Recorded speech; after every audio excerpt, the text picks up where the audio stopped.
Okay, a quick update on the camper. I've finished the dashboard, she's all welded in there. Big pocket at the front for storage, enough room over the far side to put a car stereo and my mount for the TV. Also another little pocket down in here too. There's going to be wood stripping across the front and all the way across the bottom so nothing falls out of here. I've angled all that backwards so things won't slide out. There'll also be a wood trim right across the top there, so it'll be all lined in wood and all carpeted, and glue carpet to all of that, the whole wall, everything. So the whole lot will be completely carpeted. I've been working on the guards for the front and I've come up with that. So a little bit of bashing and mashing. Same on the other side's got it already.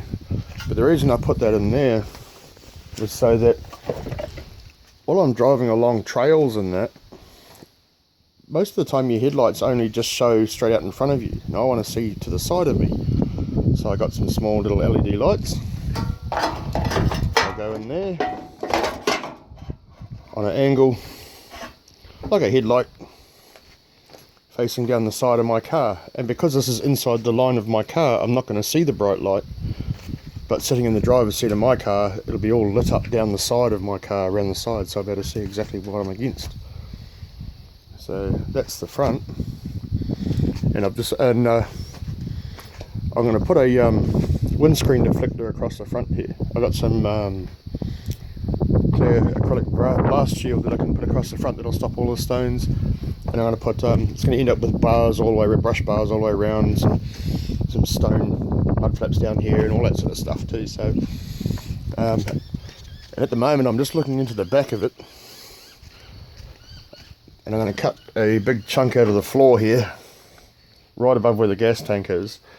I was going to put a water tank underneath this in place of the old fuel tank, as it's got, it's got a big huge 100-litre tank under there, long range tank, but I'm going to put that into my one, which means I've got all that extra room from here all the way down to here to use. So I'm going to drop a big huge tray in here and put my fridge down inside there. It'll stick up a little bit above the floor, but that's okay. By the time I bench it all out, put a drawer under here, it's going to be fine. My cooktop is going to be on the door, because once I take the pin out of here, I can fold this door almost right around. So I'm going to put a fold down cooker out of here, out of the small door, and off the big door I'll have a big fold down off here to give me more bench space right across the back door. So I'll have a full corner kitchen in the back here. I've also been looking at where to put the batteries. I went and did some shopping and got a whole heap of accessories. Bought a new fridge for in here. I've got two LiPo 120 amp hour batteries. I'm going to take, because this is lifted, I can take a little bit off this and flatten it straight to the wall. So I'm going to mount one battery up in here and one battery up on top of there, which means it won't take up this storage space. It'll be all against the wall.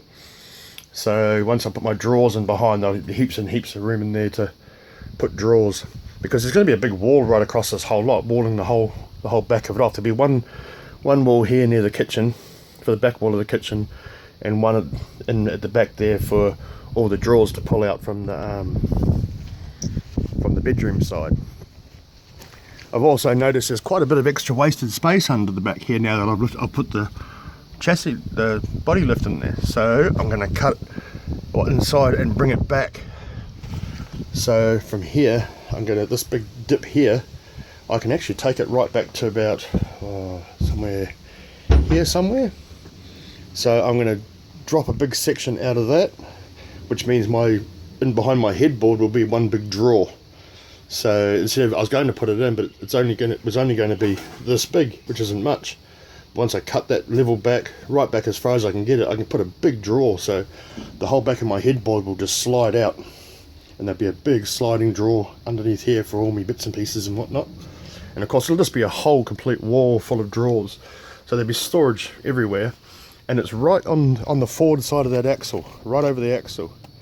So by the time I put a water tank under the back here, if I can get it, and bits and pieces, I'm trying to put as much over the axle as I can, because I want to try and counterbalance the length of the front of this, so it won't feel heavy on the tow ball. I've got to work out my percentages there to put weight over the tow ball.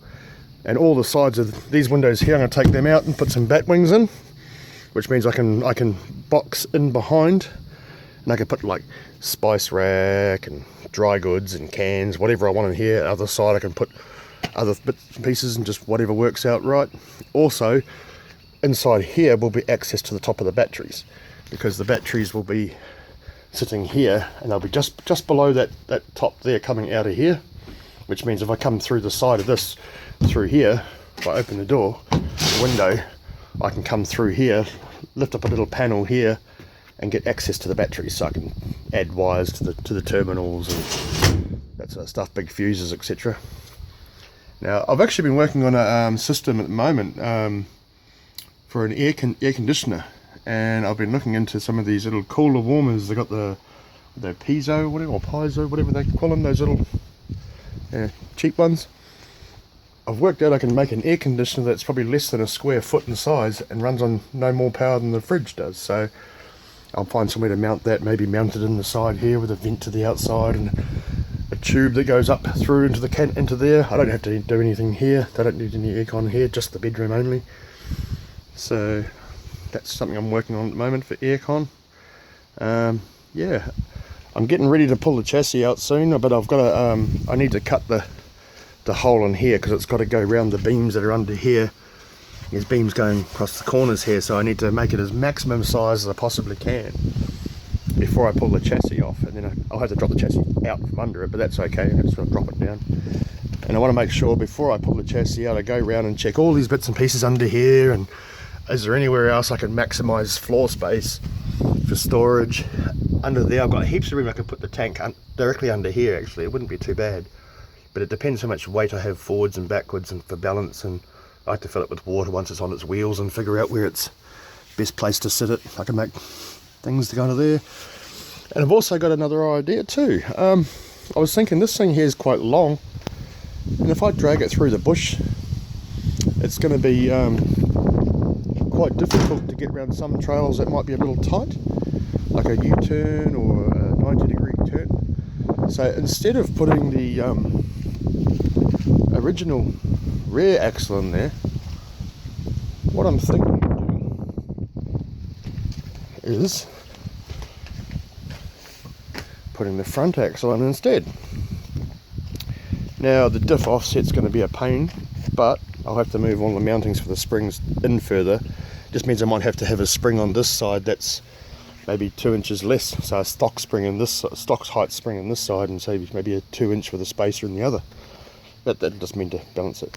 But the idea for that is I can steer it, so I can actually put the trailer with, it won't be full lock because it'll hit the chassis, but I can turn it a little bit either way to get the trailer to go out wide around a tree, or I can, as I'm towing it, I can offset it out of a rut. I can make it ride off to the side, so it'll ride along a rut like this. I can, and because I'll make it all remote controlled from the cab, so I can drive it on, steer it on the fly. I've got some pretty ingenious ideas on how to work that out.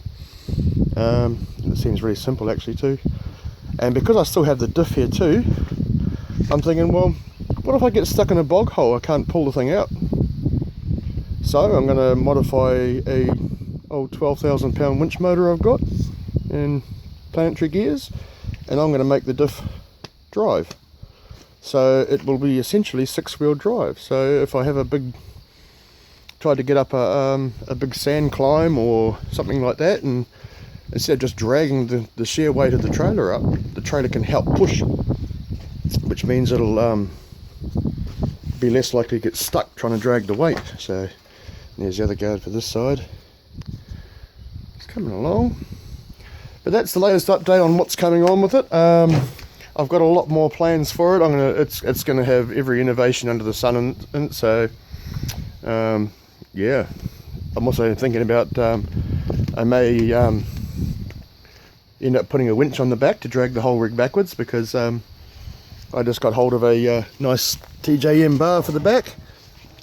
So that will go onto my rig, and I'll get the factory bumper off my rig and put that on here. So the only difference is the tail lights I have for these haven't got indicators, because the indicators had the brake light and a reverse light. Because this is an early GQ, it's only a 91 I think. The indicators were actually in the bumper, so but I don't want to cut holes in my bumper or go find another bumper, so I don't need reverse lights on here, because all my reverse lights will be on the roof rack with big floodlights.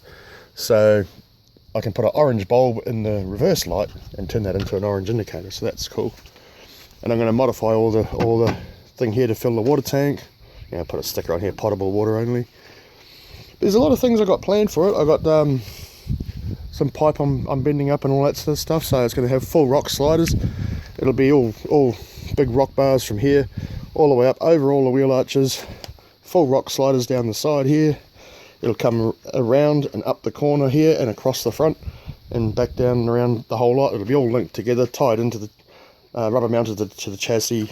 Rubber mounted to the body, but solid to the chassis.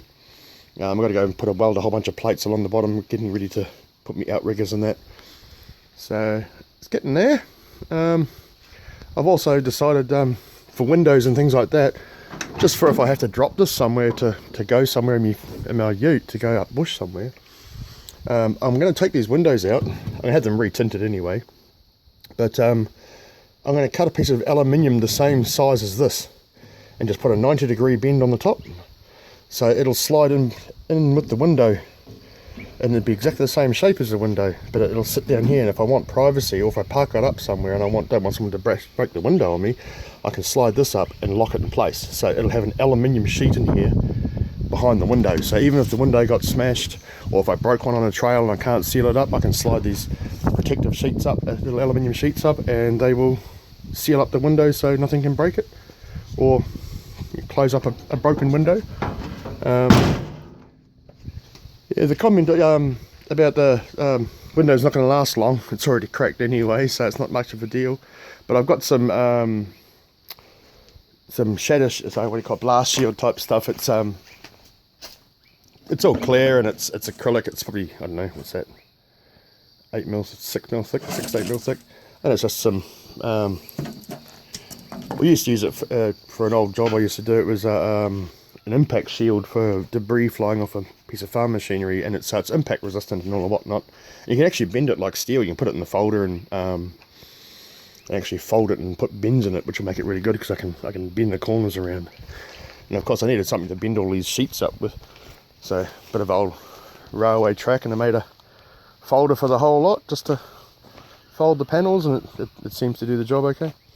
And I'll have to try some in there and see if it will fold. But yeah, so it's getting along there now. Like I said, I went and spent too much on some accessories for the insides of this, so I'm getting all the bits and pieces, but I got all the solar panels and chargers and batteries and inverters and you name it, I've got it.